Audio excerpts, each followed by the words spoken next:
dari pengalaman tahun lalu, dari pengalaman yang semester 5 yang tahun lalu, saya agak kecewa. Karena kalian cara bikin tugasnya gini. Nggak tahu saya di kelas ini gimana. Begitu saya tanya, Bu, bagian saya ini. Bu, bagian saya itu. Lalu nyambungnya ini ke situ, ya enggak Bu, hanya ada satu orang yang gabungin aja sudah. Lah, apa itu bikin tugas yang sebenarnya? Hanya dokumen, tulisan-tulisan digabung, lalu yang gabungin juga nggak tahu artinya. Teman-teman jangan gitu. Bukan begitu. Kalian nggak akan dapat apa-apa di kuliah ini kalau cara kerja kelompok kalian seperti itu. Ya, jadi dari awal kuliah saya sudah tetapkan, saya sudah tunjukkan ke kalian, buatlah teamwork, satu tim, satu kelompok yang kalian bisa sama-sama kompak, bisa sama-sama bekerja. Walaupun tugas dikasih ke satu kelompok ya, satu orang ya, kamu ngerjain bagian A, terus yang saya bagian B, kamu bagian C, nanti kamu bagian D yang gabung. Nggak apa-apa bagi gitu, tapi maunya saya semua dari kelompok itu tahu A-nya apa, B-nya apa, C-nya apa, D-nya apa, sehingga tidak ada jawaban seperti yang tadi yang sangat prihatin buat saya. Ya, kalian mahasiswa terdepan informatika di Sumatera, di ITERA, yang binaan ITB, yang benar-benar harusnya bisa menyerap apa yang seharusnya kalian mampu lakukan sebagai seorang calon insinyur informatika. Ya, jadi saya hanya sebentar menyampaikan ini, itu harapan saya yang terbesar. Sekarang saya akan masuk aja ke kuliahnya. Saya coba sharing dulu awal materi kuliah saya, bisa ditangkap nggak? Ya, ntar saya coba komunikasikan.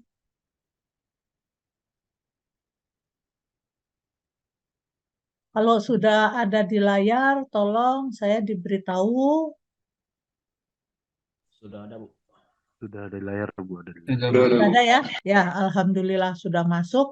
Saya ke halaman ke-1 dulu. Saya slideshow. Nah, sudah jelas ya? Oke, Sudah, saya Bu. minta teman-teman kalau yang ada pakai ini cam-camnya on aja deh, ya.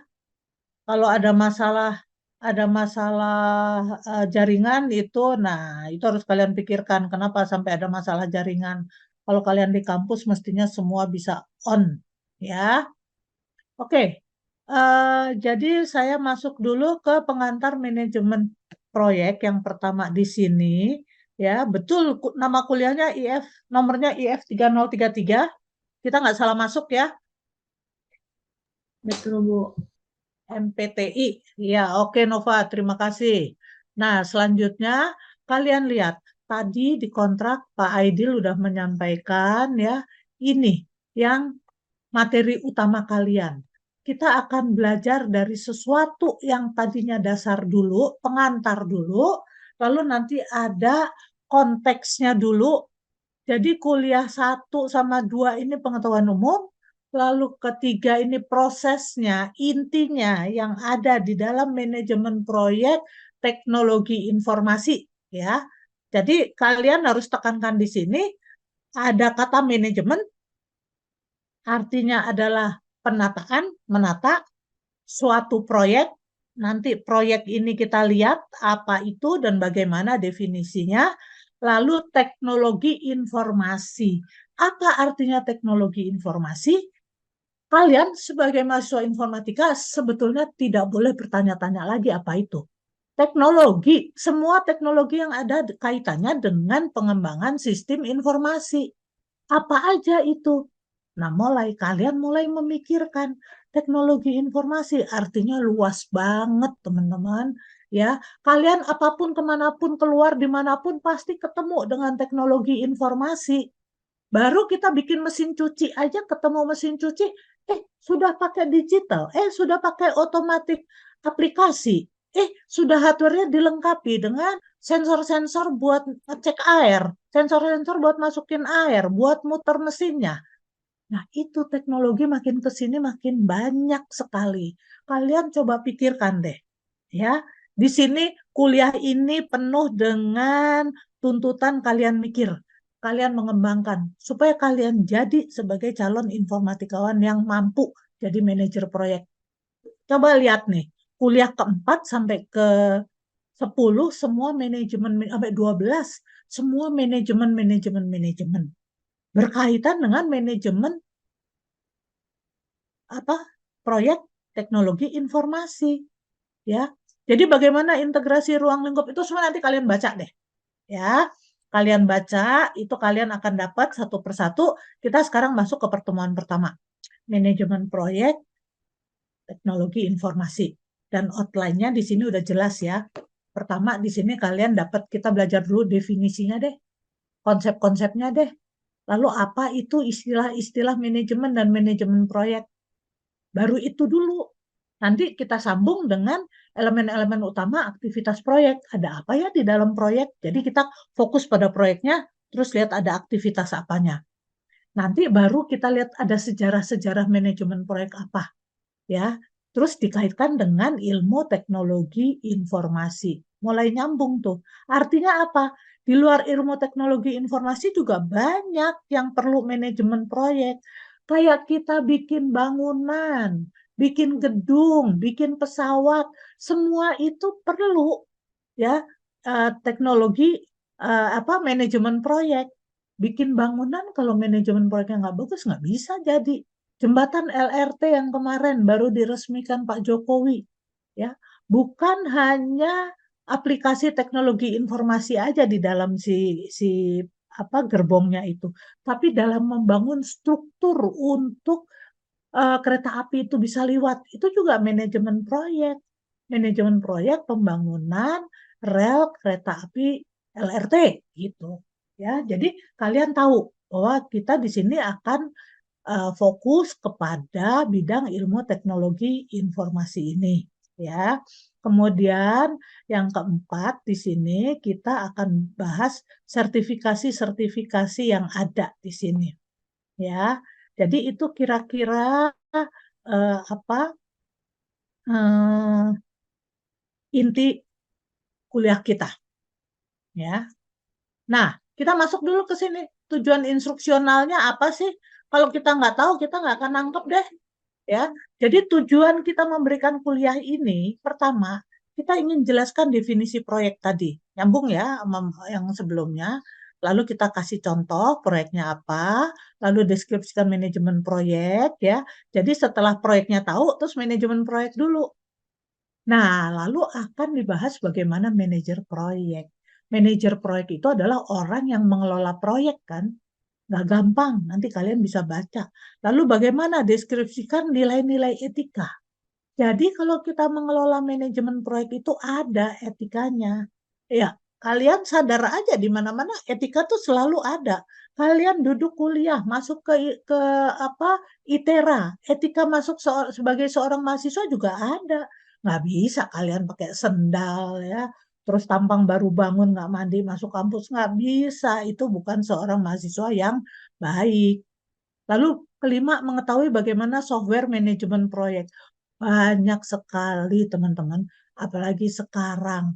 Ya kebutuhan akan aplikasi manajemen proyek, bagaimana kita yang membantu alat bantu itu, ya itu dikembangkan dengan berbagai kebutuhan dan ditinjau dari berbagai sudut. Dan belum ada satu yang kompleks yang mewakili semua kebutuhan manajemen proyek. Aplikasi itu nggak ada, terlalu besar. Jadi orang mecah-mecah. Jadi kita tinggal lihat perlunya apa sekarang dalam memanage.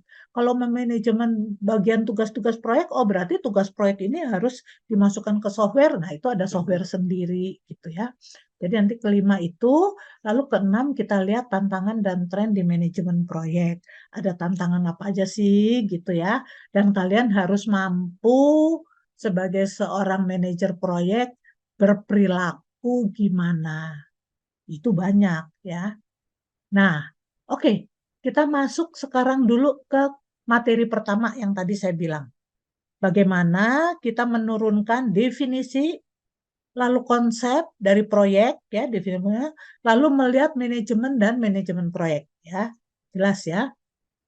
Nah, sebelum saya mulai melanjutkan ini, saya ingin menyampaikan kepada kalian, kalau di slide ada yang baca sendiri di sebelah kanan ini, bisa dibaca nggak teman-teman ini? Baca sendiri. Mestinya bisa ya. Artinya apa? Artinya aku sangat mengharapkan, aku sama Pak Aidil itu sangat mengharapkan kalian memperdalam. Jadi baca benar kata-kata di sini, memperdalam, mencari informasi tambahan supaya pengetahuan kalian di dalam MPTI ini makin kaya dan makin kaya. Karena kalau pengetahuan dasar yang baca sendiri kalian nggak pahami, hanya dengar saja di kuliah, terus lupa pulang kuliah ini. Jangan harap deh kalian bisa selesaikan tugas, apalagi sampai nanti bisa lulus. Ya, jadi tergantung pada keinginan kalian untuk belajar sendiri. Jadi maksud saya di balik kata belajar sendiri ini, baca sendiri, kalian mendapat nilai tambah dari slide yang ditampilkan di dalam kuliah. Ya. Nah, di sini yang saya mau sampaikan adalah proyek IT ini memiliki track record yang sangat buruk.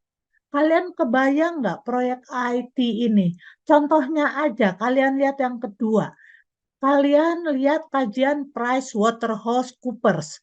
Itu adalah perusahaan konsultan, konsultan macam-macam untuk proyek macam-macam. Ya, dia merasa dia jago, dia punya aplikasi macam-macam. Tapi lihat teman-teman, alinea pertama, balik pertama di situ, hanya 2,5% saja proyek yang sukses. Kebayang nggak teman-teman? Dari 100% proyek yang Pricewaterhouse PwC ya namanya, PwC ini dapat, dia dapat kontrak di luar negeri banyak. Dia ini ternyata yang terpakai yang ini hanya 2,5%. Yang bilang sukses siapa? Bukan hanya yang bikin, tapi yang make, ya kan? Nah, jadi di sini banyak konsultan ini membuat berbagai aplikasi, tapi hanya 2,5%. Yang lebih mengecewakan apa? Lebih dari 50% proyek tergolong gagal. Teman-teman coba baca, kenapa ya bisa begitu? Oh, ini dalam banget. Jadi saya minta kalian baca sendiri, cari. Kalian pertama bisa cari gini, proyek Pricewaterhouse yang berhasil dan yang enggak. Lalu cari reasonnya, alasannya. Kalian bisa nemuin. Kalian cari yang berkaitan dengan MPTI. Ya, lalu yang kaos ini 1995, kalian juga cari. Saya nggak banyak waktu soalnya di sini. Nah, ini kalau kita lihat secara umum, ya, pasar global itu untuk ICT ini tumbuh mencapai 6% per tahun atau mendekati 3 triliun dolar per tahun. Gede kan, teman-teman? Tahun 2010 ya. Saya nggak nyari tahun sekarang. Tahun sekarang lebih gede lagi.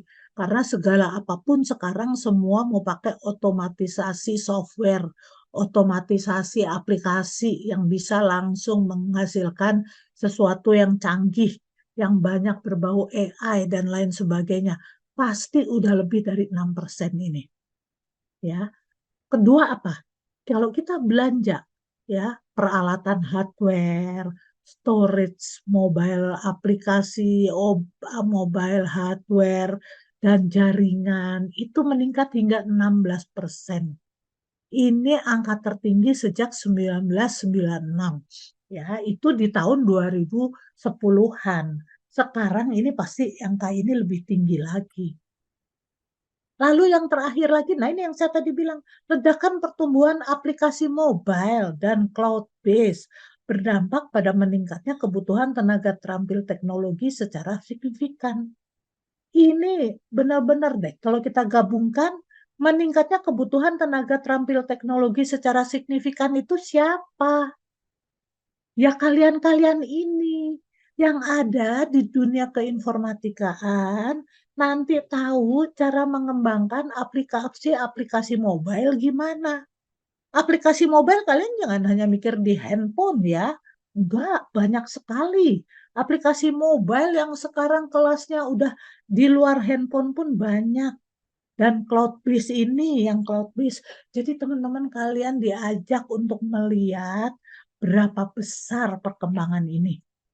Ya, hasil riset lihat. melaporkan keseluruhan dunia saat ini membelanjakan orang-orang semua belanja sampai 10 triliun dolar.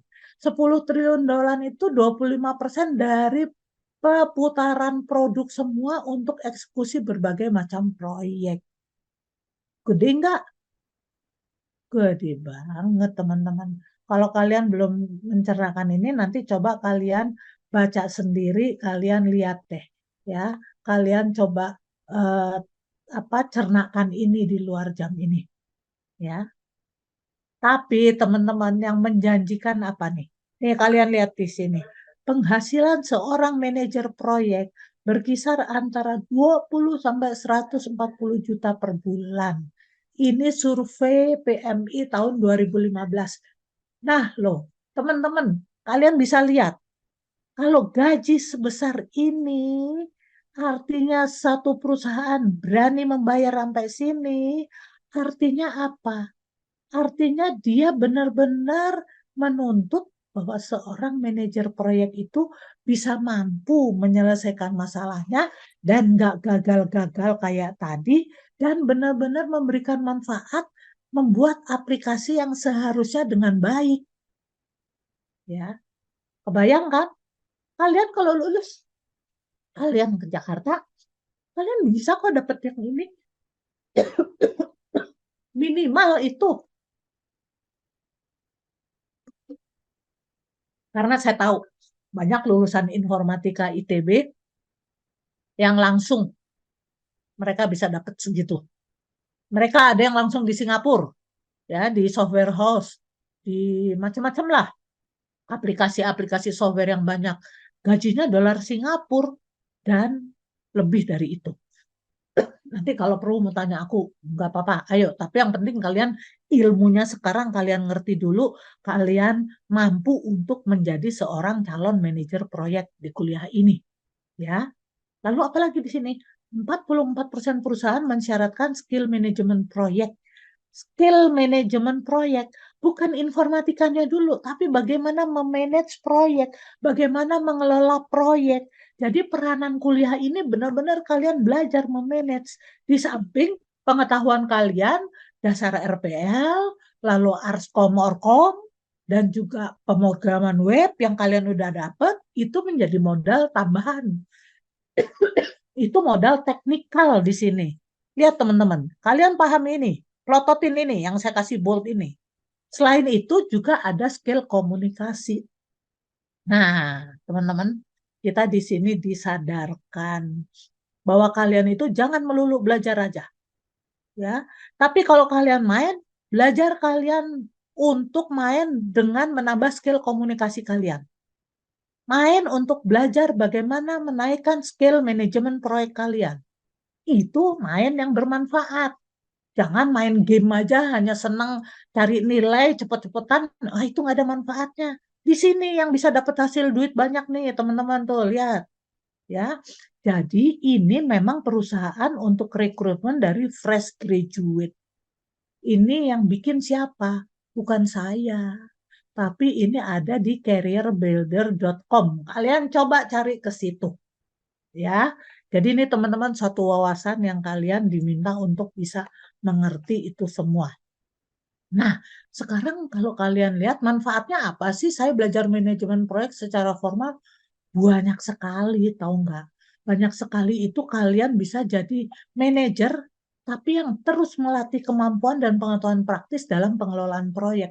Karena setelah kalian belajar di sini, kalian akan terus belajar, teman-teman. Nggak sampai apa hanya selesai lulus terus udah nggak. Tapi kalian terus belajar. Karena apa? Teknologi berkembang, ya. Knowledge itu berkembang. Kalian tahu buku referensi kita yang dikarang oleh Ibu Kathy Swabe itu sekarang udah sampai ke edisi 9. Coba kalian download e-booknya itu, lalu belajar di situ, lihat perubahannya tuh baru setahun aja udah banyak. Dari edisi ke-8 ke edisi 9. Semua membicarakan aspek-aspek organisasi untuk kita bisa membuat aplikasi manajemen proyek yang baik. Manfaatnya kalau kita bisa pakai manajemen proyek yang baik apa? Kita bisa mengontrol lebih baik pada sumber daya finansial, fisik, dan manusia. Jadi kalau mengembangkan proyek itu bukan hanya keilmuan RPL aja, teman-teman, tapi kalian kemampuan untuk menata. Di SDM saya sekarang saat ini saya perlu sekian orang programmer, sekian orang analis, sekian orang ahli hardware, ahli jaringan. Nah, lalu saya secara fisik saya perlu menyediakan alat-alat apa buat mereka bekerja dan uangnya berapa. Itu kontrol itu. Ya, saya nggak banyak-banyak, cuman ini manfaat kalian baca sendiri. Ini kalau baca sendiri artinya kalian pendalami dan nggak bisa ditutup kemungkinan akan keluar di soal quiz atau soal bahasan esai kalau ujian. Dan saya hanya baca sedikit karena waktu saya terbatas. Tapi saya sudah menyampaikan ke kalian, poin-poin ini perlu. Coba, moral kerja yang lebih tinggi, meningkatkan kualitas dan reliabilitas, dampak yang positif dalam pencapaian tujuan strategis, mengurangi biaya dan meningkatkan produktivitas, meningkatkan margin keuntungan. Oh, kalau seorang manajer proyek bisa dapat keuntungan yang besar, dia dapat bonus lagi lebih besar dari uang tadi. Jadi ini kalian coba baca sendiri, cari aspek-aspek formal yang menunjang ini apa. Ya, oke. Sebelum saya lanjut, kuliah saya bicaranya kecepatan atau kelambatan atau ada yang nggak jelas? Coba Jelas, langsung Bu. nyaut. Jelas Bu, cukup aman. Aman, Bu, masih aman. Oh, jelas ya. Bisa dipahami ya. Oke. Jadi sejauh ini kita udah tahu kira-kira lingkupannya ya manajemen proyek itu bagaimana dan perannya. Ya, kalian nanti ulangi lagi. Jangan hanya terima ngerti sekarang dari saya terus nanti habis ini diem, tapi ulangi lagi nanti malam atau kapan, besok atau weekend. Nah, sekarang kita masuk ke yang lain. Kita ingin melihat konsepnya apa itu proyek, ya. Proyek, kalian kan sering denger proyek. Kalian pasti tahu, oh iya ada proyek nih, ada proyek, ya kan? Proyek jadi-jadian kalian juga jadi sama orang apa enggak proyek juga, aku, ya kan? Apapun itu proyek. Jadi proyek ini kalau kita lihat definisinya merupakan usaha temporary, usaha sementara yang dilakukan ya yang kita lakukan dan menghasilkan produk atau service atau layanan apapun juga atau luaran yang unik. Jadi kita tahu itu hanya sementara, nanti ada hasilnya gitu.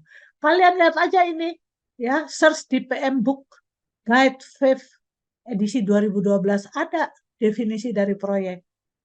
Bandingkan proyek versus operasional atau rutin. Ya, beda banget proyek sama rutin. Kalau rutin itu berulang-ulang dan sudah begitu-begitu aja kayak kerja kita sehari-hari. Kalau proyek beda. Temporary apa? Proyek memiliki waktu yang pasti ada awal dan akhir. Ya, sama proyek apapun juga. Secara nggak sadar kalian sekarang sedang ada proyek menyelesaikan sarjana kalian. Waktunya kapan? Dari saya masuk 2 tahun yang lalu sampai saya akan keluar batas DO saya 3 tahun lagi, misalnya gitu. Itu proyek kalian juga gitu. Jadi memiliki waktu definit ada awal dan akhir, ya. Tidak selalunya waktu proyek itu pendek. Lalu apalagi ada ukuran dan waktu penyelesaian proyek yang bervariasi.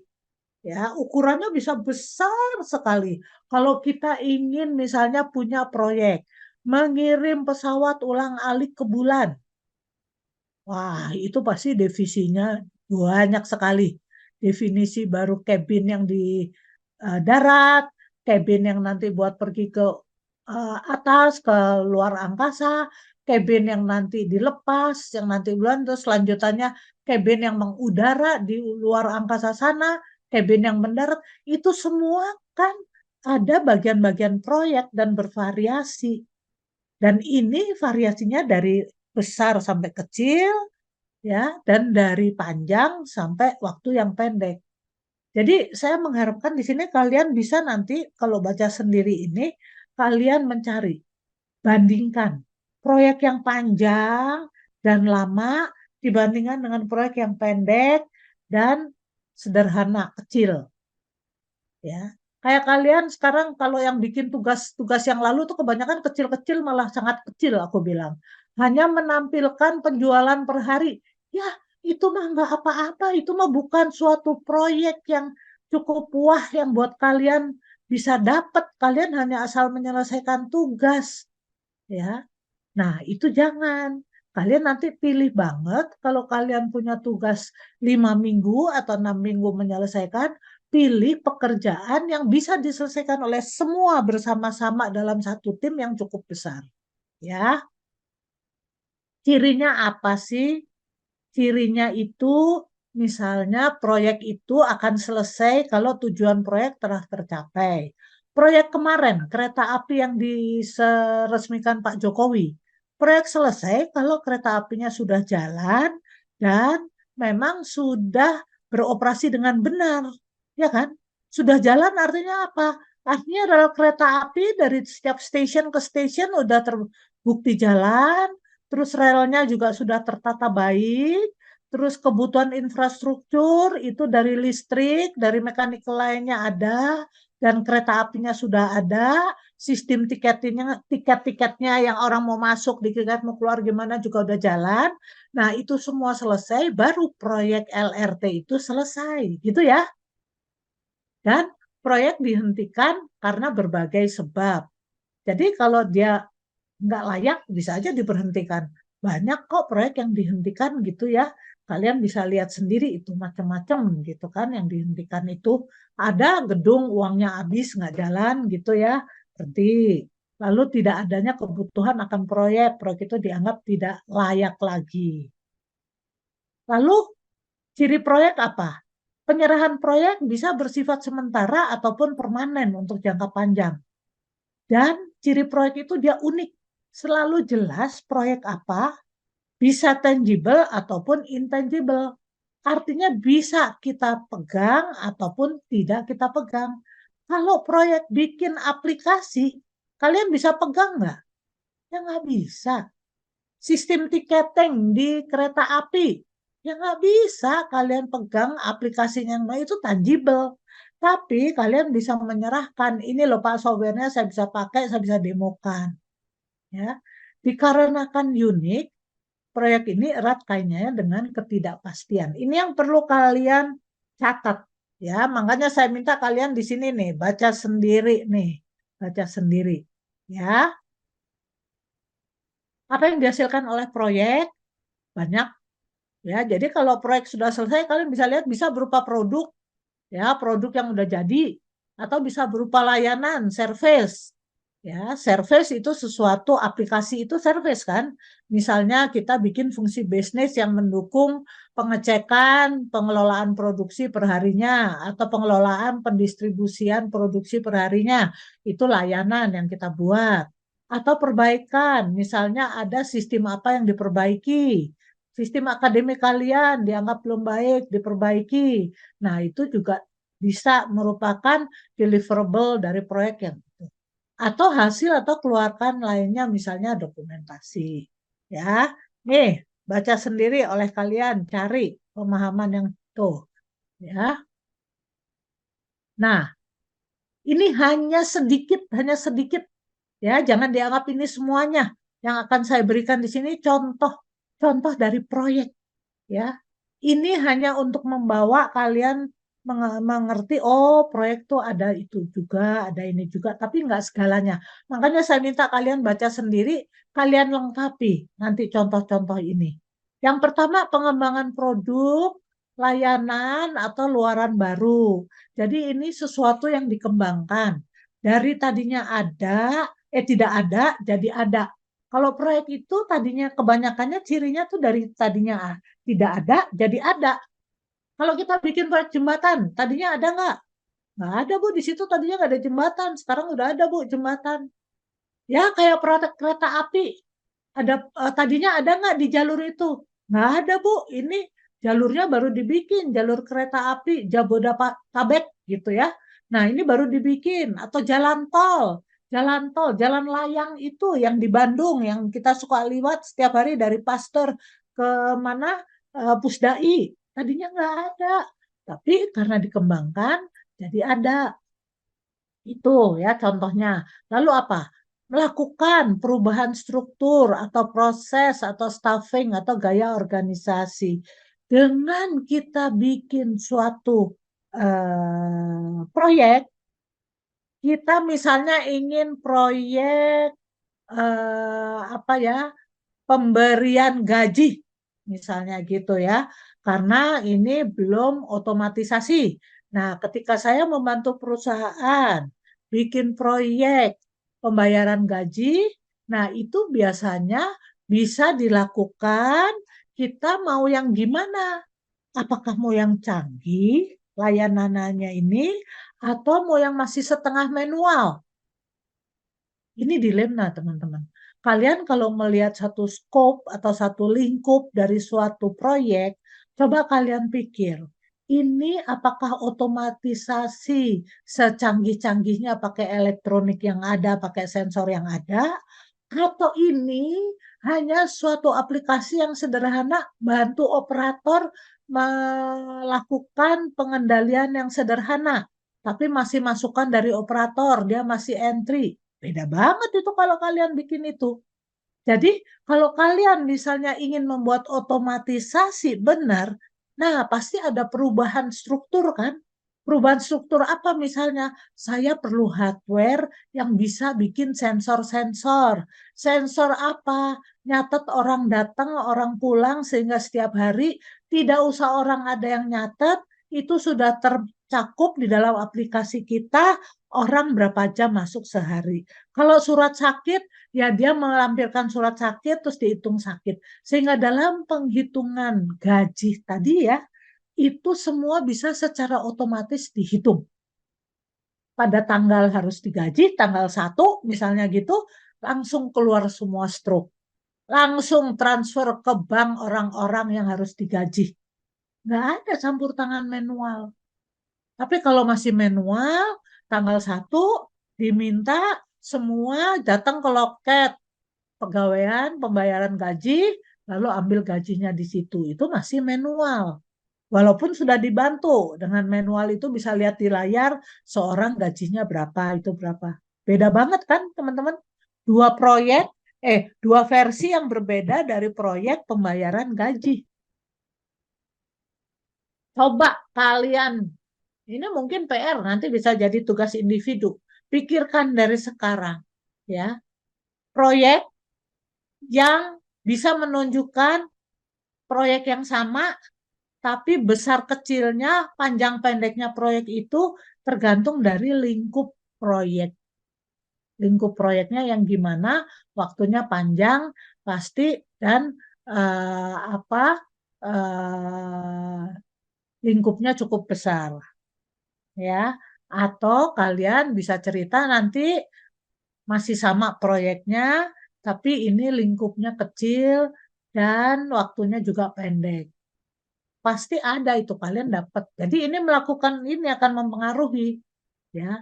Lalu pengembangan atau pemasangan sistem informasi baru atau yang sudah dimodif pakai hardware ataupun software. Jadi ini kalau kita udah punya software, tapi kita sekarang teknologi berkembang, ada teknologi yang baru yang bisa memberikan sensor untuk mengerjakan nangkep input yang lebih canggih, mungkin kita mau modif. Nah, di sini contoh proyek yang modifikasi atau pembangunan fisik sebuah gedung. Nah, saya hanya kasih hints.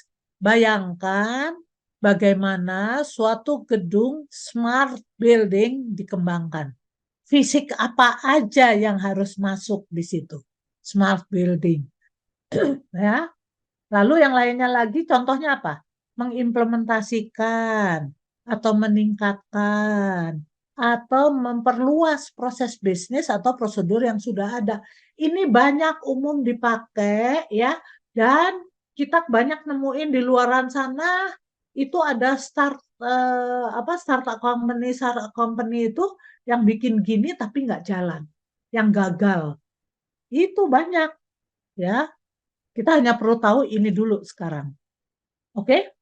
Jadi tadi yang bab 1 itu saya tahu konsep. Ya, kalian udah mengerti, kalian bisa mencernakan. Nah, sekarang saya mau masuk ke elemen utama aktivitas proyek ya.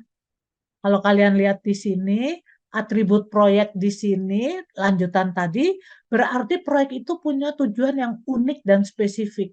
Pasti kalian kalau ditanya bikin proyek apa? Kalian dengan cepat bisa jawab bikin proyek yang gini, yang gini, yang gini, yang gini. Ya, yang sudah kalian diskusikan dalam tim yang pasti, yang tahu nanti hasilnya gimana. Jangan kalau ditanya terus kalian apa ya, terus hanya bilang judul proyeknya.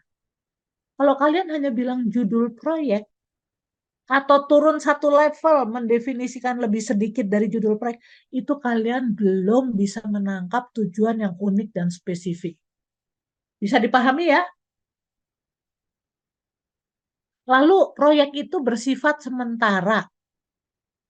Ya, dikembangkan dengan penalaran yang progresif, elaborasi yang berevolusi, yang ada kemajuannya dari waktu ke waktu. Lalu membutuhkan banyak sumber daya. Sumber daya apa aja? Dari sumber daya keahlian orang, dari sumber daya peralatan yang mau dipakai. Itu semua kalian harus mampu memikirkan. Nah, seorang calon manajer kalau dia tahu memanage proyek, dia harus menguasai ini, ya. Lalu dia juga bisa berhubungan baik dengan sponsor. Sponsor itu siapa? Salah satu, ini aja salah satu pihak yang memberikan arahan dan menyediakan dana untuk proyek.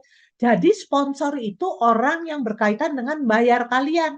Kita itu tahu bahwa kita bekerja dengan sponsor dan sponsor itu hanya satu bagian dari stakeholder, ya. Masih ada orang yang user yang membutuhkan aplikasi yang diminta atau proyek yang diminta yang akan pakai proyek itu. Jadi beda yang bayar sama yang pakai proyek, ya. Nah, yang lain lagi atribut proyek di sini melibatkan ketidakpastian, ya. Nah, di sini saya ingin highlight gini. Kalian mulai pikir setiap kalian memanage suatu proyek, kalian akan dihadapkan pada batasan 3 bagian yang penting. Pertama, waktu proyek tadi. Yang kedua, ruang lingkup. Yang ketiga, biaya. Ya, waktu jelas. Kalian sebagai orang yang mengelola proyek harus bisa memprediksi berapa lama ini selesai. Mau kecil, mau besar proyeknya, kalian harus bisa bagi. Kalian harus tahu dengan SDM saya seberapa orang, dengan alat seperti apa, gimana saya menyelesaikan ini dalam waktu itu. Harus benar. Terus ini ruang lingkup. Nah, ruang lingkup ini kalian itu perlu benar-benar attach atau melengket pada lingkup yang harus diselesaikan. Ya, apa yang perlu diselesaikan di proyek? Yang mana yang harus selesai? Bentuknya seperti apa? Seorang manajer proyek itu di sini perlu punya gambaran lebih dulu dari orang-orang yang lain yang ada di dalam tim kita. Tahu manajer proyek, oh saya harus menghasilkan ini, produk yang begini, yang keluarannya produknya seperti apa yang diharapkan pelanggan. Kalian ini kan hanya menyelesaikan satu. Nah, kalian itu kan berhubungan dengan orang yang minta dibuatkan. Orang yang minta dibuatkan itu, kalau dia bisa, dia bikin sendiri. Karena dia nggak bisa, dia minta ke kita. Dan kita jangan sembarangan. Kita nangkep dari dia. Apa sih yang dia perluin yang gimana? Kalau kita nggak paham dengan apa yang dia minta, kita perlu interview kan? Kita perlu ke tempat dia lihat yang kayak apa sih Pak? Yang Bapak perlukan sebetulnya dukungan yang gimana sih? Jadi kalian sudah punya gambaran itu, lalu nanti dalam lingkup itu kalian bisa memverifikasi. Oh, Bapak kan perlu yang begini. Ini saya buat begini, Pak. Nanti saya bisa verifikasinya, buktikannya bahwa ini nih, Pak. Keluarannya nih benar nih, yang Bapak minta seperti ini. Kan Bapak maunya itu produk bisa menggerakkan, misalnya kalau robot satu bagian. Nah, apa nanti kita verifikasi, kita lihat fungsinya ini dia buat ngambil, bisa nggak dia ngambil barang yang begini-begini, itu diverifikasi. Ya, lalu biaya pasti. Tapi bagaimana kita bisa ngitung biaya? Manajer proyek harus ngerti keuangan, harus bisa memprediksi berapa orang yang saya perluin, berapa barang yang saya perluin. Kalau saya mau sewa alat itu apa aja yang saya perlu. Jangan sewa yang nggak perlu. Kalau saya perlu sewa tempat kerja yang gimana? Indoor atau outdoor? Dan ini anggaran ini siapa yang harusnya menetapkan dan memastikan seperti itu? Yang boleh merubah atau enggak siapa? Jadi kebayang nggak oleh teman-teman? Kalau saya sebagai manajer proyek, saya udah tahu lingkupnya, oh ya saya udah punya gambaran produknya seperti ini, lalu saya bisa turunkan lagi, oh akan selesai dalam sekian waktu, oh biayanya akan segini. Biaya itu saya bisa tahu biaya per bagian atau biaya total keseluruhan. Karena saya menguasai kok setiap bagian pekerjaan begini, ini begini, ini begini. Ada ilmunya sendiri dan itu dipelajarinya di sini, ya, di manajemen proyek. Ini kalian saya minta nanti memperdalam ini bahwa manajemen proyek yang sukses mampu memenuhi ketiga batasan yang ditentukan. Kalian lihat ini, ada target ini bervariasi untuk satu tujuan aplikasi X bisa diselesaikan dengan berbagai macam target yang dipetakan di 3 dimensi ini tergantung scope goal sama cost goal sama time goal. Scope goal kalau kalian bikin scope yang sederhana, nggak pakai alat sensor-sensor misalnya, atau ngitung sebagian masih manual, mungkin akan sederhana sekali bentuknya. Tapi kalau kalian bikin scope yang ya semua sensor saya pakai hardware, saya pakai lingkungan web, saya pakai segala macam bisa akses, dan cost-nya ini juga saya perhitungkan benar waktunya. Nah ini bisa optimal ini semua seperti yang target ini. Ya. Nah ini yang penting. Contoh batasan proyek ini karena saya udah ini kalian baca aja. Di sini hanya disebutkan ada batasan bahwa 40 sampai 50 halaman report dan 1 jam presentasi ada terkait ini. Manajemen proyek mendefinisikan lingkup. Lingkupnya ada apa aja? Ada penyediaan deskripsi tiap proyek, apakah pernah ada yang mengerjakan proyek sejenis, ataukah bisa memberikan gambaran waktu yang dibutuhkan. Lalu estimasi awal waktu 1 bulan itu biayanya $20.000 sampai $25.000. Jadi ini batasan proyek yang kita tahu. Ya. Nah, jadi ini ada beberapa tips bahwa ketidakpastian itu selalu tinggi. Kalian jangan harap, ini penting buat kalian, jangan harap bahwa user akan memberikan saya pengen yang begini, saya pengen begini dengan pasti, dengan tepat. Tidak akan. Kita sebagai nanti manajer proyek harus melihat, oh si Bapak ini perlu ini, ternyata ini nih bisa dikembangkan dengan kepentingan teknologi yang ada di kita yang kita tahu bisa dengan itu lebih canggih, kita bisa bantu dia.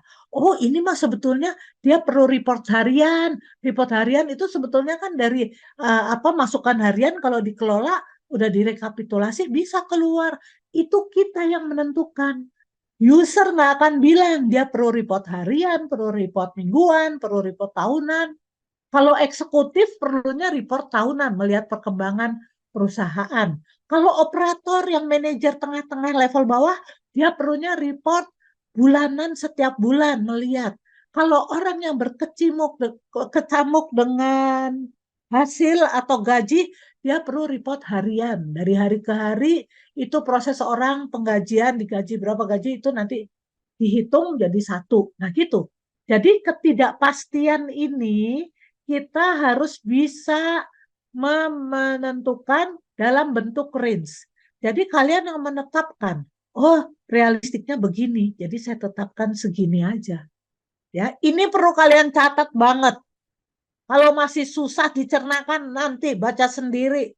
Pastikan yang dimaksud Bu Hira ini apa. Pengelolaan yang ketiga tadi uang, waktu, sama skop tadi membutuhkan kompromi. Kita nggak bisa nentukan sepihak manajer proyek sendiri, apalagi nggak berkonsultasi dengan ahli yang bidang, apalagi nggak nanya ke user. Jangan, sekali-kali jangan mutusin sendiri. Komunikasi, makanya tadi komunikasi diperlukan. Dan satu catatan yang perlu, meskipun triple constraint menjadi batasan dasar, namun seringkali elemen kualitas, quality, menjadi kunci utama dalam proyek. Jadi kalian jangan sekali-kali menentukan triple constraint ini, tapi kalian tahu kualitasnya nggak optimal. Ya, karena ini disebut sebagai constraint keempat, quadruple constraint. Jadi constraint yang keempat. Ya teman-teman, sampai segini kalian sudah dapat pengetahuan kalau saya mau manage proyek, saya harus ada 3 aspek tadi. Aspek apa? Aspek apa? Ayo cepat. Waktu, ruang lingkup, dan biaya. Ya, betul. Itu bagus ya. Siapa ini? Martin ya? Iya, Bu. Oke. Nah, terus yang keempatnya lagi kita harus memperhatikan kualitas. Ya. Jadi ini kalian perlu perhatikan banget. Nah, sekarang saya mau bawa dimensi lain lagi. Bagaimana kalian melihat lingkup proyek, suatu proyek. Kan tadi saya bilang, bisa bervariasi dari kecil sampai besar. Dari waktu yang pendek sampai waktu yang panjang. Nah, kalau dia ada di posisi waktunya panjang, lingkupnya sangat besar, misalnya ya, kayak kemarin, itu Bank Dunia mengeluarkan cara untuk mengelola pembayaran komoditi produksi nikel seluruh dunia. Artinya harus sama di seluruh dunia. Semua bank harus bisa mengakses cara ini.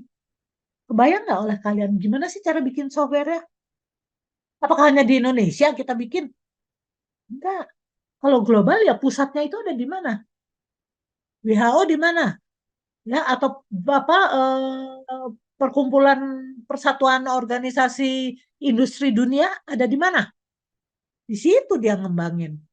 Dia tahu untuk di Afrika caranya keuangan kelola gimana. Untuk di Asia cara kelola keuangan gimana. Di Eropa gimana. Dan kita bisa lihat karena alasan ekonomi, terus pengefisiensikan dari sumber-sumber, terkadang sejumlah proyek digabungkan menjadi sebuah program. Benar itu jadi program kayak yang tadi itu jadi program gede, ya. Jangankan jauh-jauh, program untuk mengkoordinasikan penduduk Indonesia, Dukcapil.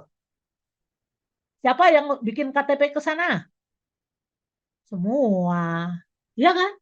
Nah, itu bikinnya kalau hanya satu di Jakarta sendiri, di Jawa Barat sendiri, benar nggak?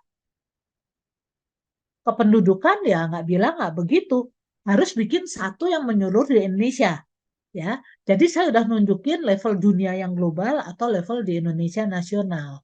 Nah, terkadang sejumlah proyek digabungkan menjadi sebuah program itu untuk apa? Ya, untuk efisiensi.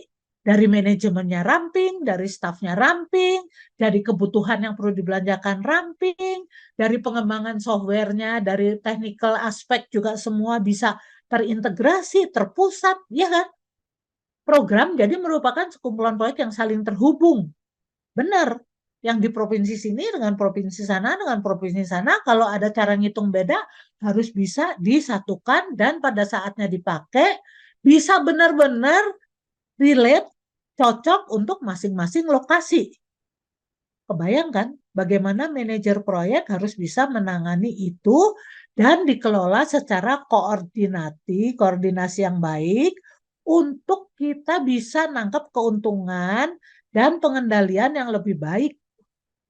Ya, yang kalau kita bandingkan dengan proyek yang dikelola secara individual itu pasti yang individual lebih boros, ya lebih berlebih-lebihan.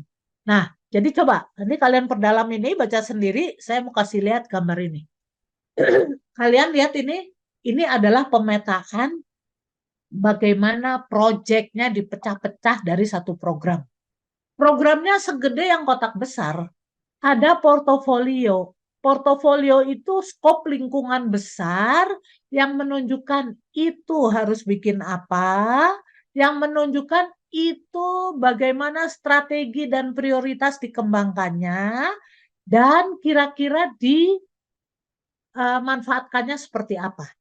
Jadi harus ada orang yang bisa jabarin dari situ. Kalian bisa lihat, bisa jadi sub portofolio. Bisa turun langsung ada proyek yang kecil, tergantung skopnya. Bisa turun dari portofolio ini ke program. Program bisa turun ke subprogram. Dari sub portofolio turun proyek bisa jadi subprogram. Jadi kalian harus mampu pada saatnya nanti melihat, ini saya turunkan menjadi program, subprogram, atau portofolio, atau subportofolio. Ya, ini saya minta kalian memahami sendiri antara portofolio, subportofolio, program dan subprogram. Tapi secara garis besar program itu saya sudah dijelaskan di yang sebelumnya. Nah, lalu kalian bisa lihat ini, turun proyek-proyek jadi berapa proyek dari satu program ini? Ada 7 ya. Berarti 7 itu ada 7 manajer proyek. Dan manajer proyek ini pasti nggak kecil proyeknya, pasti besar-besar. Nah, makanya kita bisa lihat perannya, keterhubungannya, bagaimana proyek itu nanti turun menjadi sesuatu yang harus diselesaikan, tapi setelah selesai, hasilnya nanti bisa naik ke subprogram atau program menjadi program parsial yang lebih besar, atau menjadi sub portofolio yang lebih besar. Nah, ini tapi bergabung bahwa ini proyek ini nanti jadi subprogram, subprogram dengan proyek ini menjadi sub portofolio bergabung dengan proyek ini. Jadi berjenjang, naik. Hubungannya seperti itu. Ya, kalian pelajari sendiri. Nah, ini kalian ditunjukkan bagaimana menurunkan program di bidang IT. Ya, program di bidang IT kalau kalian lihat sini yang infrastruktur aja. Kita lihat kalau program infrastruktur IT yang dilakukan oleh program Departemen IT meliputi sejumlah proyek yang antara lain ada bagaimana menyediakan akses wireless, bagaimana mengontrol upgrade hardware software, bagaimana mengelola pengembangan dan pengelolaan standar IT pada perusahaan. Ini satu bagian di Departemen IT aja. Ini dari infrastruktur, dari perangkat keras. Coba kalau kita lihat aplikasinya. Updating System Resource Planning Enterprise. Jadi suatu enterprise ini mau mengupdate perencanaan sumber-sumber daya gimana dalam membeli billing sistem baru atau pengembangan fitur baru untuk sistem customer. Ya, itu CRM ini. Nah, ini nih nggak gampang, nggak kecil. Ini program bidang IT. Jadi teman-teman sejauh ini kalian mulai memikirkan, ya, kalau saya diminta melihat proyek, saya harus membuat lingkup itu benar-benar sesuai yang ideal yang mungkin ada, dilihat dari infrastruktur dan dilihat dari application development. Bukan hanya aplikasinya saja. Oh iya Bu, ini hanya buat menghitung billing statement setiap bulan di PLN. Nah, itu mah nggak ada. Di samping infrastruktur bagaimana mencatat pemakaian meter di rumah-rumah misalnya. Itu kan nanti langsung nyambung ke aplikasi gitu. Itu proyek IT teman-teman. Bukan hanya software saja, tapi ada software, ada hardware-nya. Itu yang perlu kalian dapatkan, perlu yang kalian mantapkan. Apa itu project IT? Ya, aplikasi dan infrastruktur. Nah, ini baca sendiri oleh kalian. Nanti saya minta lagi. Nah, saya masuk ke tugas manajer program di sini. Manajer program di sini, jadi dia nanti bisa untuk memimpin, mengarahkan. Dia sebagai pemimpin mengarahkan, sebagai koordinator, ya, segala usaha semua stakeholder, semua orang yang terkait dengan kebutuhan itu untuk memastikan produk dan proses diimplementasikan untuk memberikan benefit yang maksimal.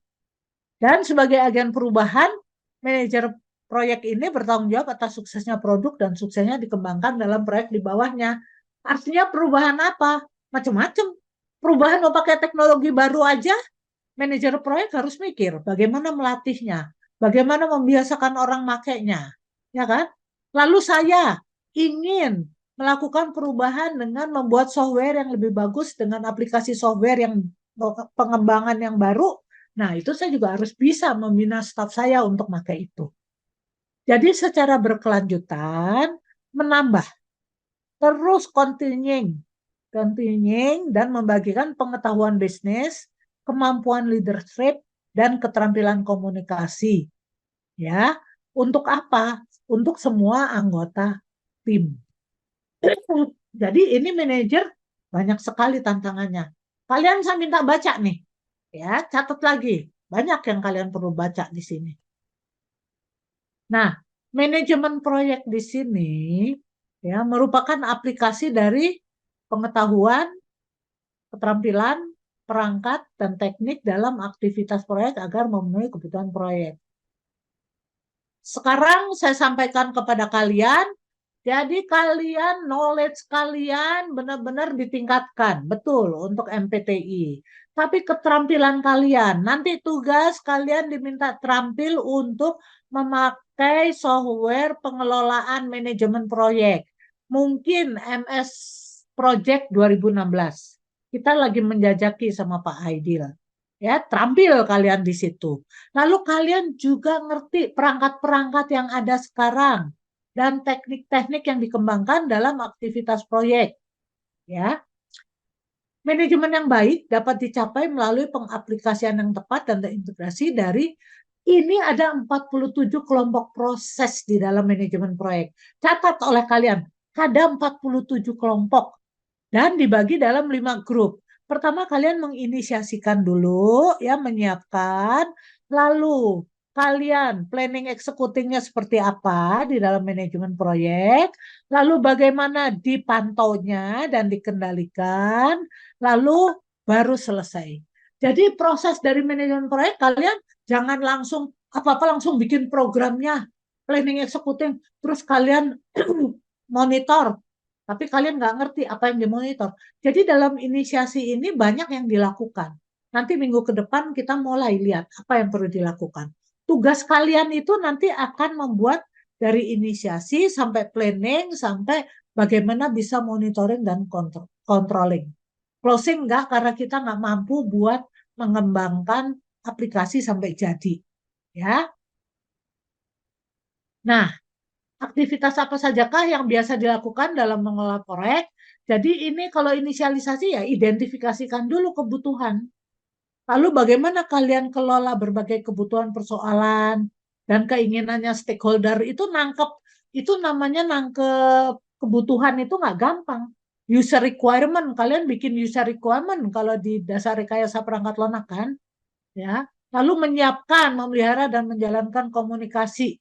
Nah ini ilmu yang nggak ada di kuliah kita di informatika, tapi kalian perlu punya, kalian harus bisa baik berkomunikasi antara stakeholder dengan kita.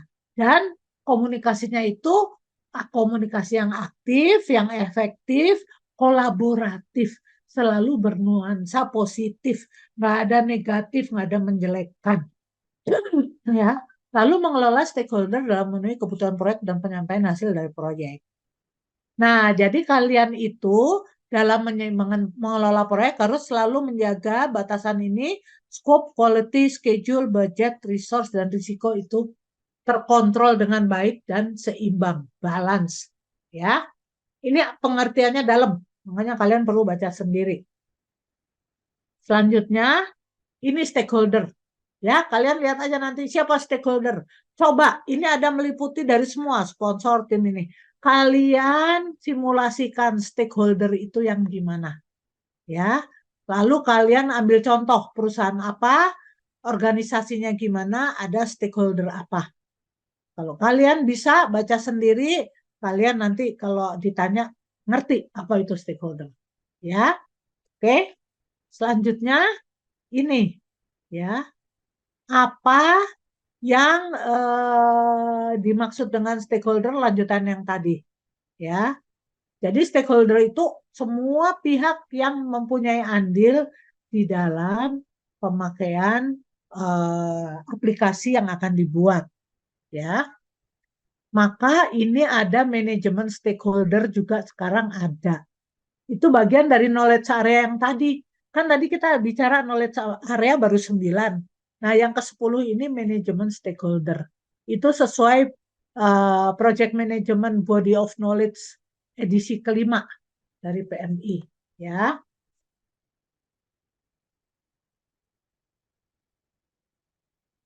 Nah, ini ya.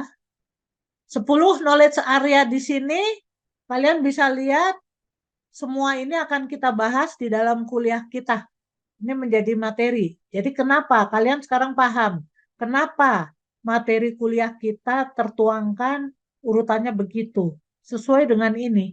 Bagaimana kalian mempelajari project integration management, scope management, time management, cost management, quality management, stakeholder, human resource, communication, risk management, dan procurement management. Ya. Nah, selanjutnya karena perkembangan ini sangat pesat di bidang teknologi, di bidang pengetahuan, bahkan menjadi kompleksnya, bahkan menjadi banyak pihak yang mengembangkan macam-macam, maka kita pada saatnya perlu memanfaatkan alat bantu. Ya, alat bantu untuk pengelolaan proyek banyak banget. Ini, kalian ada catatan baca sendiri. Nah, kalian coba perdalam ini. Ya, ini kalian sangat penting. Kalau kalian mau dapat puluhan juta uang, kalian perlu tahu, kalian perlu lihat bedanya satu aplikasi manajemen proyek dengan aplikasi manajemen proyek yang lain apa. Yang kita pakai di sini mungkin nanti MS Project 2016, tapi yang lainnya itu apa? Ya. Dan di dalam aplikasi itu nanti ada yang namanya bagaimana kalian memakai bagian yang namanya project charter atau work breakdown system atau Gantt atau CPA atau mengatur biaya atau melihat apa manajemen apa penambahan nilai gitu ya. Ini semua akan muncul di dalam perangkat lunak yang dikembangkan. Coba kalian ngebros ya. Nggak nggak semua perangkat lunak punya ini. Ada yang hanya punya 1, 2, 3, 4. Ada yang punya 50% dari ini. Ada yang punya lengkap nggak? Nah, itu kalian perlu cari ya. Nih, ini si Thomas Carlyle ini dia hanya bilang kamu nggak mungkin bekerja tanpa tool, tanpa alat bantu. Benar kan? Kalian sekarang sekolah kalau bikin tugas juga pasti perlu pensil, perlu kertas. Bikin tugas komputer perlu komputer, gitu kan? Ya. Nah, ini kalau kalian lihat di sini ya, ini toolsnya teknik ini. Kalian coba lihat ada tools apa aja buat apa aja, ya. Ini nggak sulit dipelajari. Kalian bisa ngebrowse. Makanya saya minta kalian baca sendiri, ya. Nah, ini karakter proyek yang sukses itu apa? Sudah pasti akan benar ruang lingkupnya, waktu dan biaya yang ditetapkan. Dan sudah pasti itu memuaskan customer dan sponsor, ya kan? Karena dia bisa make enak softwarenya, merasa dibantu dengan software itu, ya. Dan hasil proyek memenuhi tujuan utama dari sponsor. Jadi udah jelas, ini baca sendiri artikan lagi oleh kalian, ya. Nah, ini ada beberapa ya faktor-faktor yang membantu suksesnya sebuah proyek. Mungkin kalian nggak sadar, mungkin kalian sekarang belum memahami, tapi bukan hanya dari kemampuan tim developer saja. Karena tim developer di sini kalau ingin sukses proyeknya dari analisis tahun 2011, dia harus bisa melibatkan pengguna, melibatkan pihak eksekutif, bisa dia membuat tujuan.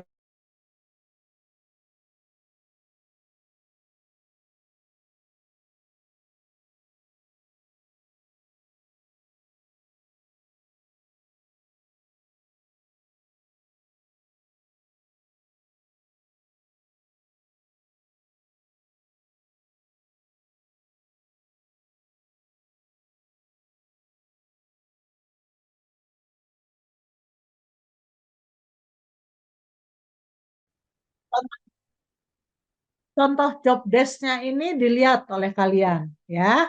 Baca sendiri deh. Ini waktu udah mendekati finish, saya masih ada materi 2 lagi. Jadi kita lihat di sini, ya. Nah, selanjutnya ini kalian baca sendiri, kalian diharapkan ini ada contoh di konsultan, di lembaga keuangan, lembaga sosial. Lalu kalian bisa mau apa simulasikan kalau di lembaga-lembaga yang lain gimana, ya. Nih, tinjauan historis manajemen proyek dan kaitannya dengan bidang IT kita. Nah, kalian lihat, skill paling utama yang harus dikuasai adalah keunikan pihak yang terlibat pada proyek itu sendiri. Meskipun manajer memiliki berbagai macam keterampilan dan mampu memutuskan keterampilan apa yang harus ditekan oleh situasi proyek yang berbeda, tapi tetap dia harus bekerja sama dalam tim dengan orang-orangnya. Dia diharapkan tahu banyak segala macam dan direkomendasikan tim proyek untuk memahami hal-hal berikut. Knowledge area yang tertuang dalam P-book. Jadi ini knowledge area yang ada di sini. Pengetahuan standar dan regulasi. Pengetahuan terkait lingkungan proyek. Jadi kalau kalian bekerja, mendapat tugas apa, ikutlah di sana. Misalnya kalian diminta untuk mengembangkan sesuatu di Freeport, di pabrik emas. Kalian harus tahu lingkungan di sana gimana, ya. Ada pendulangan emas, ada bagian limbah emas yang harus dijaga volumenya, limbah yang non emas. Lalu ada bagaimana menghitung produksi emasnya, bagaimana menata SDM-nya. Nah, itu kalian harus mengetahui di situ. Kalian kan belum pernah ke situ. Tapi kalau kalian sudah dapat, harus membuat suatu usulan proyek di sana, kalian harus mencari tahu tentang apa-apa yang di sana. Ya, pengetahuan keterampilan dan manajemen umum. Jadi kalian belajar di situ seperti apa, ya. Lalu soft skill atau skill terkait dengan hubungan manusia. Teman-teman bisa lihat di sini, ternyata semua bidang perlu ditingkatkan oleh kita. Ya, terampil apa aja di sini juga perlu. Karena itu tujuan akhir dari kuliah ini adalah kalian juga terampil dalam membreakdown suatu proyek yang cukup besar, skopnya cukup besar. Itu ya. Nah, terus ini saya minta kalian benar-benar pahami 10 bagian skill dan kompetensi apa yang diberikan. People skill pasti kemampuan seorang untuk berkolaborasi dengan orang lain, untuk komunikasikan ide secara efektif, menyelesaikan konflik, serta untuk mencapai tujuan personal maupun bisnis. Ini nggak dipelajarin loh teman-teman, di mana ini hanya kita berlatih. Menjadi pemimpin juga, ya kalian harus belajar leadership. Mungkin di himpunan kalian banyak leadership diberikan. Lalu bagaimana kalian mau mendengarkan? Komunikasi yang paling baik dengan orang adalah kalau kita lebih mau mendengar lebih banyak daripada bicara. Lalu jujur, berperilaku etis dan konsisten, kuat dalam membangun kepercayaan, komunikasi verbal, kuat dalam membangun tim, resolusi dan manajemen konflik, berpikir kritis dan problem solving. Nah ini, berpikir kritis dan problem solving itu sudah merangkum semua kemampuan ilmu-ilmu yang kalian punya untuk menalarkan bagaimana solusi yang paling baik dari masalah yang harus diselesaikan. Jadi jangan asal kalian gampang aja, ini kan hanya bisa di display aja di layar. Tidak. Mungkin solusinya kita kasih hard copy, atau mungkin kita bisa tampilkan dalam bentuk tampilan display di HP-nya atau apa gitu. Jadi berpikir kritis kita teman-teman, ya. Lalu paham dan mampu menyeimbangkan prioritas. Ini saya minta kalian memang bisa baca sendiri, ya. Nah ini survei tahunan dari Computer World ini menunjukkan nih, kalian nanti baca sendiri ya ini. Nomor 3 ini project management 39%. Nomor 3 dari yang dibutuhkan merupakan 15 posisi top yang paling dibutuhkan ini. Nah, project management di sini makanya nggak aneh kalau seorang project manager gajinya gede, ya. Dan dari tahun ke tahun profesi manajemen proyek bertumbuh secara signifikan. Jadi masih terus berkembang. Ini data tahun 2015. 8 tahun sekarang mungkin ini naik di atas ini kali, kita nggak tahu. Cari coba, ya. Nah, terakhir ini ada lembaga sertifikasi, teman-teman ya. 5 menit terakhir saya mau bicara sertifikasi dan lembaga profesi ini. Kalau apapun yang kita lakukan, untuk kita bisa legal, diakui, semua itu harus ada sertifikasinya, ya, tertulis. Nah, sekarang kalau kita belajar di sini, sertifikasi ini dari Project Management Institute. Ada PMI, ya, dia Internasional Komunitas untuk Manajemen Proyek yang didirikan tahun 69.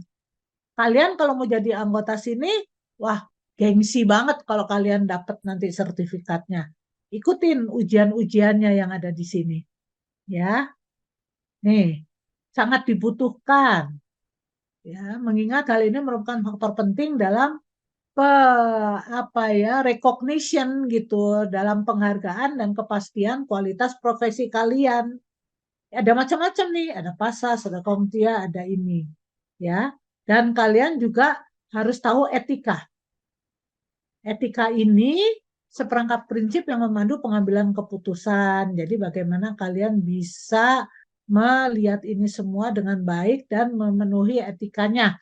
Etika itu adalah dari diri kalian sendiri, berdasarkan nilai-nilai pribadi, apa yang dianggap benar dan salah. Kalau kalian dari diri kalian mau melakukan etika yang baik, kalian bisa aman dalam berhubungan dengan staf-staf di dalam suatu tim manajemen proyek. Ya, tapi kalau kalian hanya semau saya, nggak mau ngerti etika, nah itu biasanya tersisihkan. Pilihan yang etis akan mengurangi risiko, memajukan hasil positif. Ya, membuat keputusan etis adalah bagian penting dari kehidupan pribadi. Itu, teman-teman, ya. Nah, ini masalahnya manajemen proyek sering menghadapi dilema etika. Ya. Kita tahulah sekarang di daerah kita itu banyak yang masalah luar-luar umum, kita tahu banyak orang yang menyalahgunakan jabatan, yang koruptor atau itu kan masalah etika juga, ya.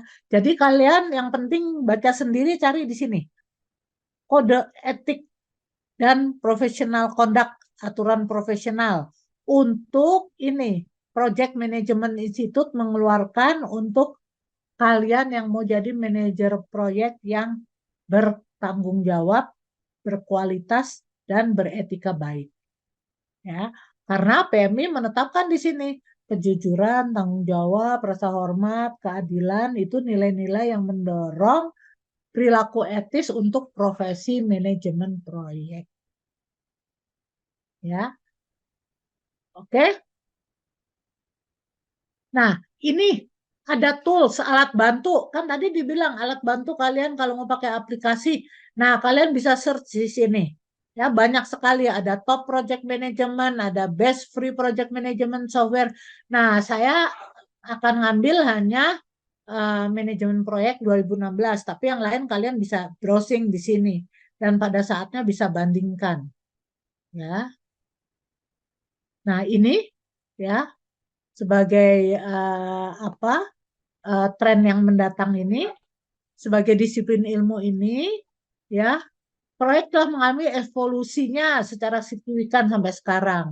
stakeholder itu makin jago, makin banyak maunya, walaupun mereka nggak tahu apa-apa, tapi mereka nuntutnya banyak, ya. Dan mereka selalu nuntut untuk keuntungan pihak end user. Jadi kita sebagai manajer proyek, kita harus bisa memilah-milah mana yang kita bisa ikuti, mana yang enggak, ya. Ini virtual project management team, kalian baca deh sendiri seperti apa itu, ya. Jadi ringkasannya, kita tahu project merupakan usaha temporary, ya, dan hasilnya itu ada produk, ada layanan, ada luaran yang unik. Lalu penyerahan project itu ada produk, ada layanan, ada dokumentasi. Lalu manajemen proyek ini merupakan aplikasi dari pengetahuan keterampilan, perangkat, dan teknik dalam aktivitas proyek agar memenuhi kebutuhan proyek. Jadi manajemen proyek ini besar. Lalu manajemen proyek yang sukses mampu memenuhi scope, time, dan cost ditambah sama quality. Ya. Nah, ini ada sertifikasi peranannya. Terus ada peran project. Jadi kuliah kita hari ini membahas itu. Ya. Kira-kira bisa diceritakan? Ada yang mau ditanyakan?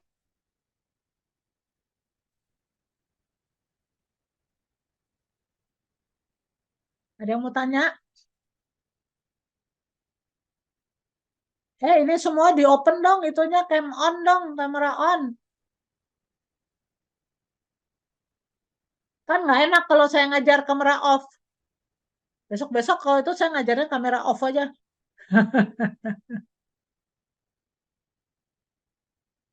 Ya, ada yang mau tanya nggak? Oh, jadi 113 jadi 106. Berarti satu kelas hanya 50 ya? Oh, di catatan Pak Aidil ada kemarin 75. Nanti kita lihat lagi ya Pak Aidil ya. Iya, Bu. Harusnya 149, Bu. Makanya dicatat aja. Kayaknya nggak ada yang nanya ya Pak. Silakan teman-teman untuk bertanya. Nanti nama yang bertanya akan kita catat. Oh, sudah ada Izin bertanya. Alvin.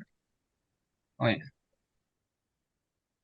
Oke, izin bertanya Bu, sebelumnya nama saya Alvin Yoga Kusuma dengan NIM 121142154. Tadi saya sempat ada kebingungan di bagian atribut proyek. Salah satu poinnya itu dikembangkan dengan elaborasi yang progresif. Maksudnya elaborasi yang progresif itu apa ya Bu?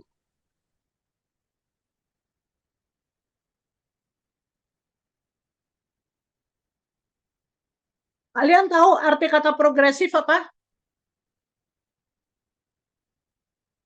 Arti kata progresif apa? Berketerusan, Bu. Hah? Berketerusan, Bu. Berketerusan dan meningkat selama proyek itu berjalan. Ya kan? Ya. Jadi kalau berketerusan artinya apa? Elaborasinya apa? Elaborasi maksudnya apa? Arti kata elaborasi apa? Siapa yang bisa bantu? Elaborasi. Izin jawab, Bu. Ya, Farhan. Suatu teknik atau strategi yang digunakan untuk menjelaskan atau menguraikan suatu konsep secara terperinci. Berarti perinci, Bu. Maknanya berarti bisa teknik. Ya. Elaborasi artinya merinci. Kalian tahu kalau proyek itu kan nggak sekaligus jadi. Apalagi tadi kalau masalahnya dibagi kompleks dalam beberapa proyek dalam satu program gitu kan. Nah, itu kan perbagian harus bisa kita cek. Ini sampai mana, itu sampai mana, ini sampai mana. Kalau pada saatnya harus bersatu diintegrasikan, kan itu harus bisa sinkron semua satu proyek dengan proyek lain. Ya nggak, Alvin? Kok garu-garu kepala kamu? Yo, Iya Bu. ya kan? Nah, Iya, jadi Bu. itu diperiksanya setiap saat atau sepanjang masa harus bisa kita rinci satu persatu ini sampai mana, ini sampai mana.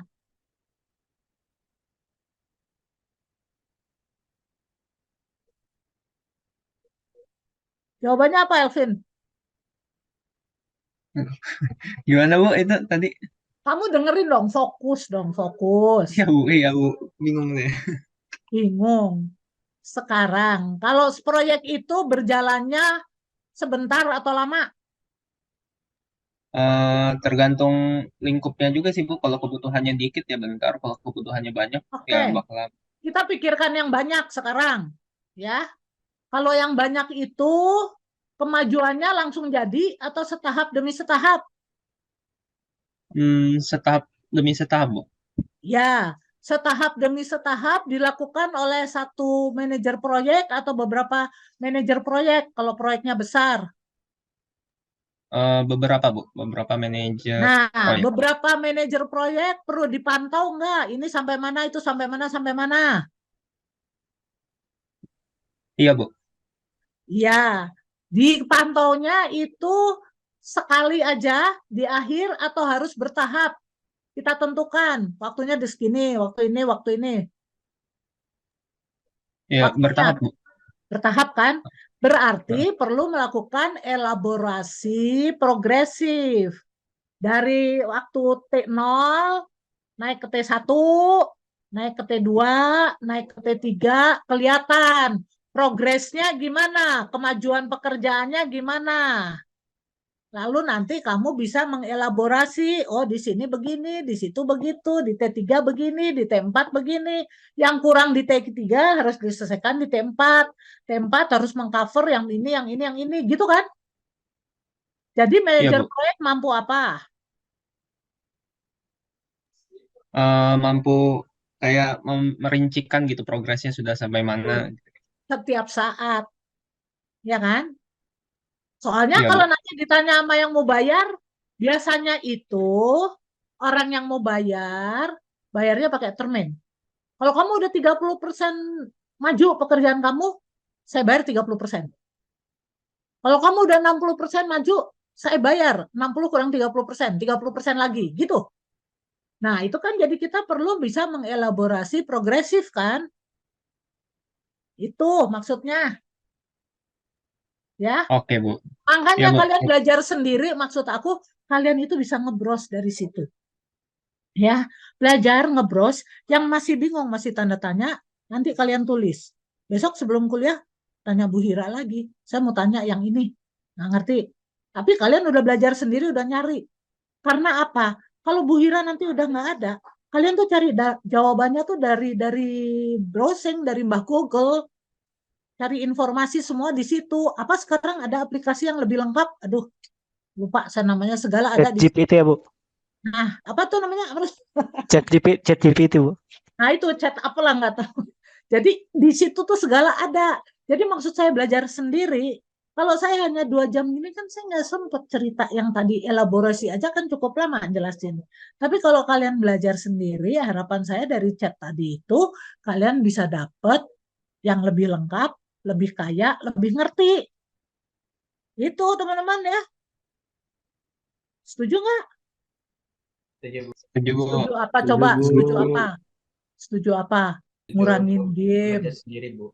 Ya belajar sendiri, ngurangin game dulu ya. Kalau yang senengnya tidur aja ngurangin tidur gitu kan ya. Ya udah itu pertanyaannya ya, dijawab ya. Ya oke. Ya, Bu. Terima kasih Bu. Ya sama-sama.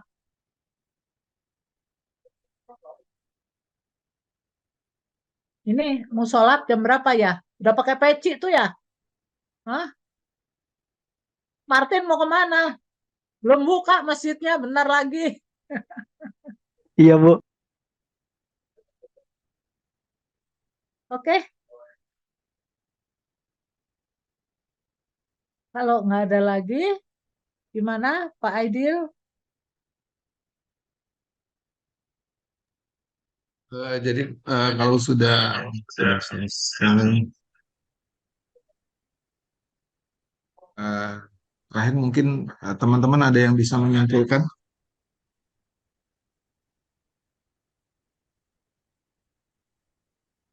Ayo. teman-teman. Simpulkan. Dan saya nggak mau itu masih ada yang, aduh, camnya off. Gimana sih? Cam on, cam on. Siapa semua itu? Farid. Nah itu saya mau foto kalian semua ini. Ada Gabrielia Sinaga, Anissa, Richard, mata mana tampang kamu, Richard? Muhammad Raihan itu kepala kamu naikin, nggak kelihatan kamu. Kepala, ambil di tengah kamera, kalian atur kon kepala. Nah, ini masih ada lagi yang belum. Tuh, siapa nih?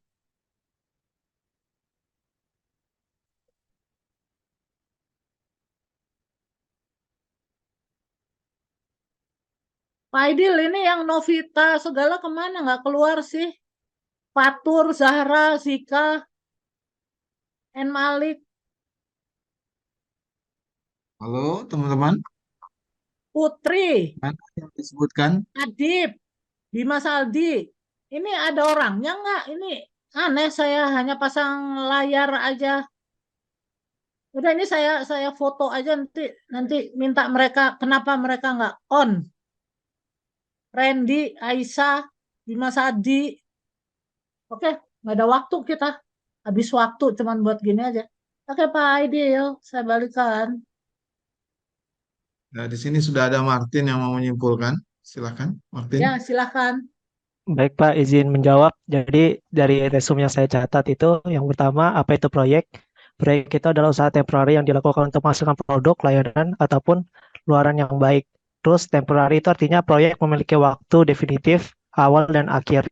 Terus di temporary ini berarti proyek ini mempunyai ukuran dan waktu. Terus proyek juga akan berakhir ketika tujuan proyek telah tercapai, terus dihentikan karena berbagai sebab dan tidak adanya kebutuhan akan proyek. Terus ada pun ciri-ciri proyek yaitu temporary, unik, tangible atau Ya. intangible. Bentar ya. Ya Pak? Oke.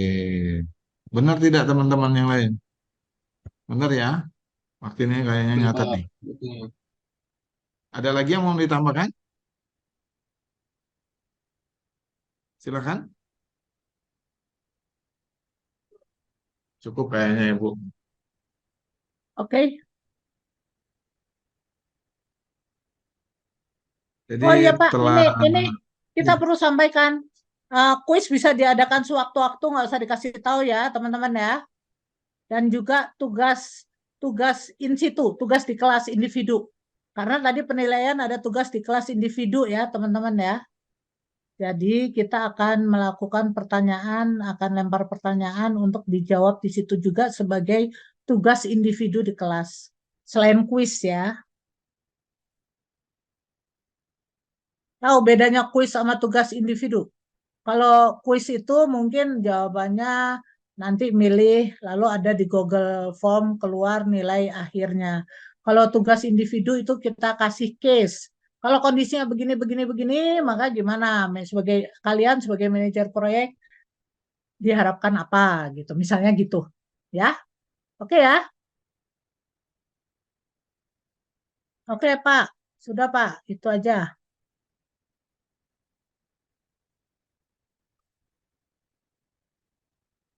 Oke, Bu. Nah, jadi telah kita dengarkan ya teman-temannya instruksinya ya. Jadi perkuliahan itu rugi kalau tidak hadir ya teman-teman. Jadi karena bisa saja kuisnya itu bisa dadakan ataupun tugas. Ya. Jadi bisa kita akhiri ya Bu pertemuan hari ini. Ya, ya, ya. Oke. Terima kasih untuk teman-teman semua yang telah hadir dan aktif berpartisipasi maupun yang telah menyalakan kamera untuk menyimak ataupun mencatat. Terus semangat dalam belajarnya dan semoga hari ini mendapatkan ilmu yang bermanfaat. Amin. Amin, Terima kasih amin. untuk Ibu Ira yang hari ini Sama-sama, telah hadir ya, dan untuk sehat semua. perkuliahan selanjutnya nanti akan kita informasikan di Google Classroom teknis pelaksanaan perkuliahan. Ya. Ya, Mohon untuk bergabung di Google Classroom dan memperhatikan informasi yang kita bagikan. Kuliah hari ini telah berakhir. Terima kasih semuanya. Kita akhiri. Wassalamualaikum warahmatullahi wabarakatuh. Waalaikumsalam Waalaikumsalam warahmatullahi warahmatullahi Pak. wabarakatuh. Terima kasih Bu. Terima kasih Pak. Terima kasih Pak. Terima kasih sama-sama.